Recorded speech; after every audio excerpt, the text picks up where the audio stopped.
दोस्तों, आज की सबसे बड़ी खबर।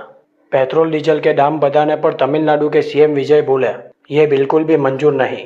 पेट्रोल और डीजल के दाम बढ़ाने पर तमिलनाडु के मुख्यमंत्री विजय ने बयान जारी कर केंद्र सरकार की आलोचना की। तमिलनाडु के मुख्यमंत्री विजय ने बयान जारी कर कहा, केंद्र सरकार की सार्वजनिक क्षेत्र की तेल कंपनियों ने पेट्रोलियम उत्पादकों की कीमतें बढ़ा दी है। खासकर पेट्रोल पर 3 रुपये प्रति लीटर और डीजल पर 3 रुपये प्रति लीटर।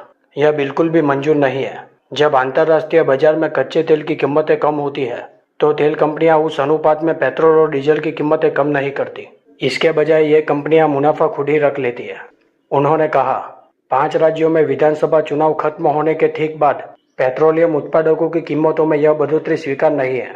मैं केंद्र सरकार से आग्रह करता हूँ कि वह पेट्रोलियम उत्पादकों की कीमतों में की गई इस बढ़ोतरी को तुरंत वापस ले, क्योंकि इसका गरीब, कम आय वाले और मध्यम वर्ग के लोगों के साथ साथ सूक्ष्म और लघु उद्योगों पर भी बुरा असर पड़ेगा।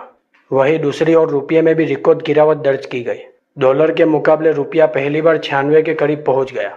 वैश्विक बाजारों में डॉलर के मजबूत होने और विदेशी निवेशकों के लगातार पैसे निकालने की वजह से भारतीय रुपया कमजोर हो गया है। इसी वजह से रुपया पहली बार $1 के मुकाबले 96 के स्तर से भी नीचे चला गया, जो अब तक का सबसे कमजोर स्तर है।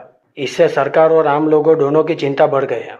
रुपये की कीमत गिरने का सीधा असर आम आदमी की जेब पर पड़ सकता है। इसका मतलब है कि जो सामान हम विदेश से मंगाते हैं, जैसे मोबाइल, लैपटॉप, तेल और खाद, सभी महंगे हो जाएंगे।